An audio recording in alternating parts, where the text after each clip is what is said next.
unmatched ferocity, Hitler's war machine has launched its blitzkrieg against Western Europe, pushing it to the brink.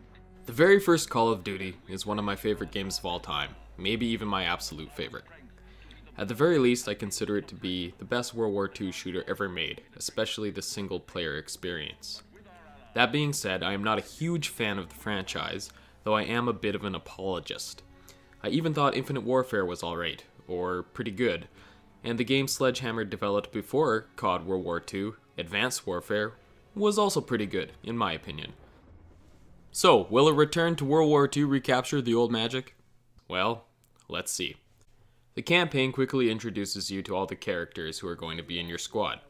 There's a guy from Queens, I think, the all-American Jewish-German guy, the guy with glasses, and you, Red Daniels, the farm boy from Texas. Now, the game definitely wants to give you a Band of Brothers vibe, and definitely wants you to care about these characters, but I just could never really get attached.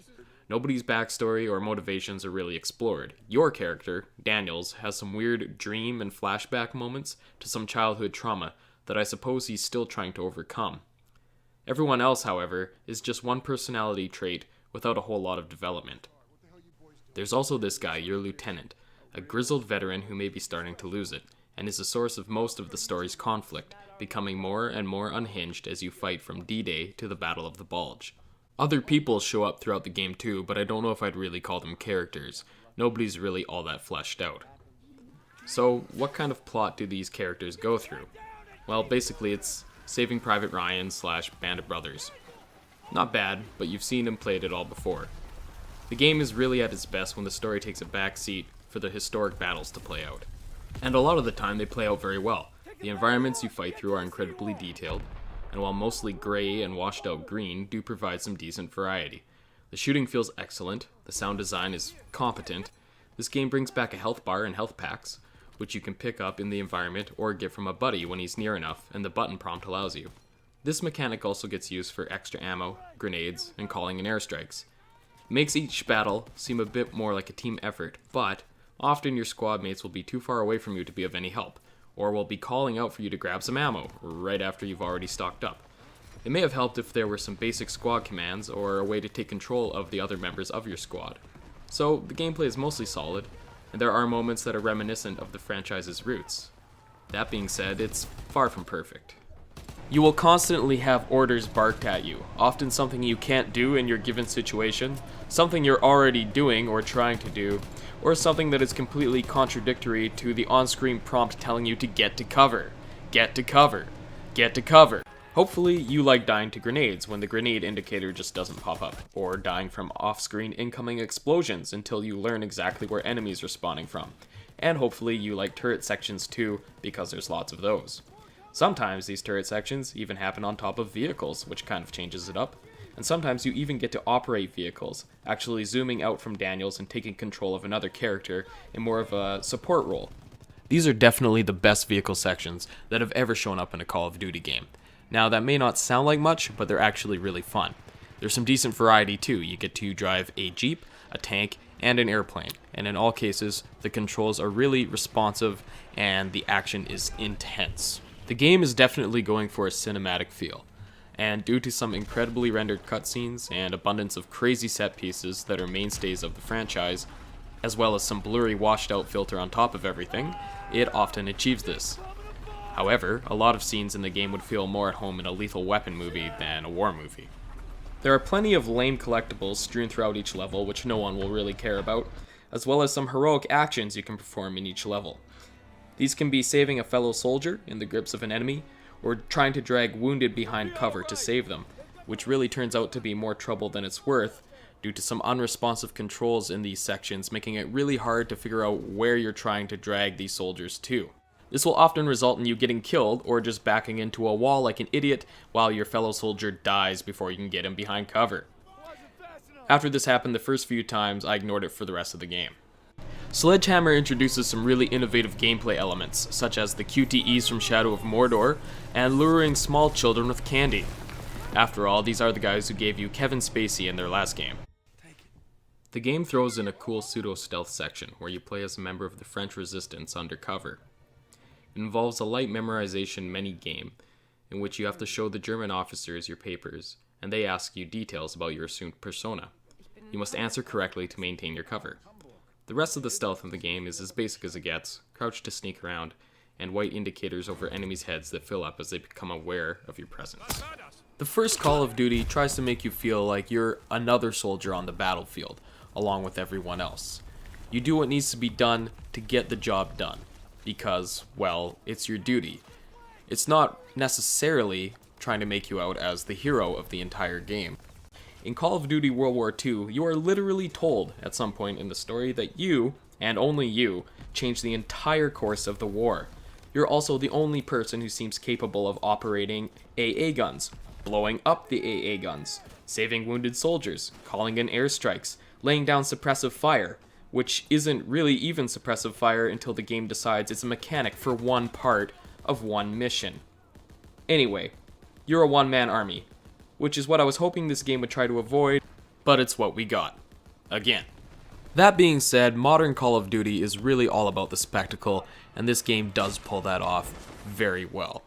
The visuals as a whole are also pretty incredible. The models and textures are all top-notch, and the animations, especially in the characters' faces, are pretty amazing. So the campaign does have some irritating flaws, but it's pretty good. If the story had more time to develop, maybe it would have some more impact. Maybe you could kind of care more about the characters if you weren't rushed through in about 5 hours. And the small additions that they made to the Call of Duty gameplay formula don't always work as they're supposed to, but ultimately it's a net positive experience. Multiplayer is really the main reason that a lot of people buy Call of Duty every year. And in Call of Duty World War II, the multiplayer is an infuriating mess. And I don't mean infuriating because I suck, which I do. I'm not on Adderall and I haven't been playing religiously since Modern Warfare came out. But no, Call of Duty World War II multiplayer is an infuriating mess because it is simply broken. I hope you really like that main theme that you hear in the background right now, because you'll be hearing it a lot. You'll be staring at this loading screen for upwards of 10 minutes before you get dropped into Headquarters, the new social space of the game.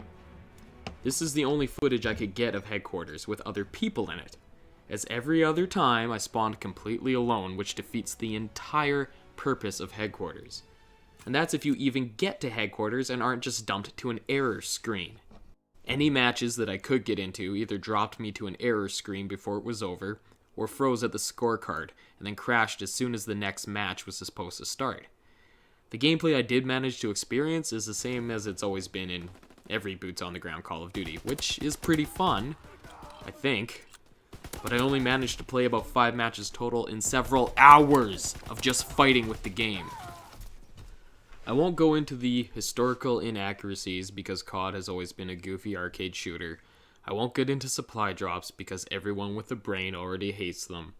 I will just reiterate that this game is broken and is completely unacceptable.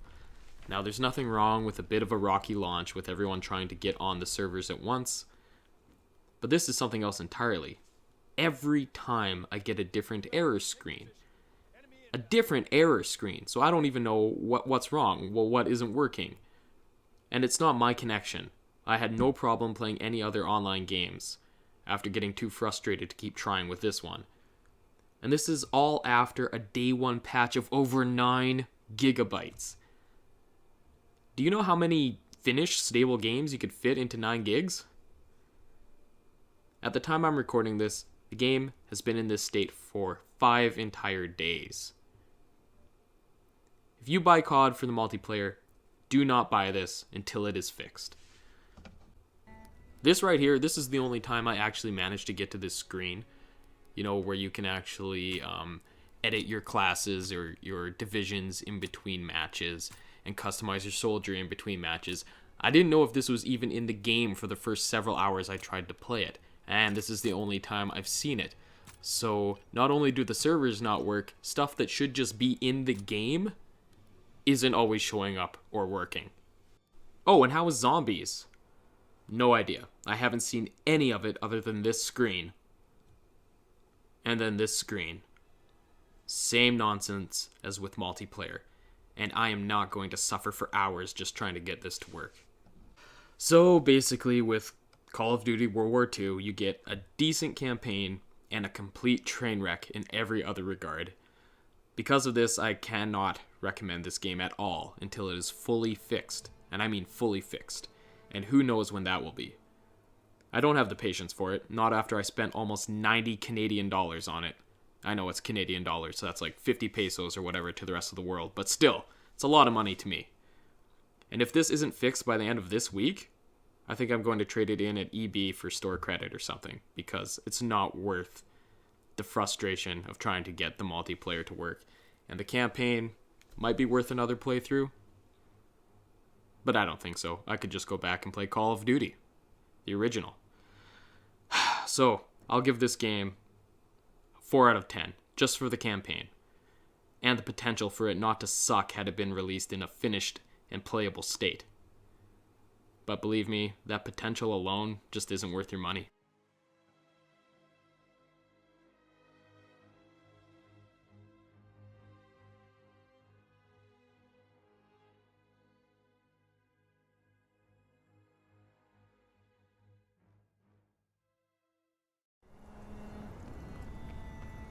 Hey, I thought this was supposed to be boots on the ground.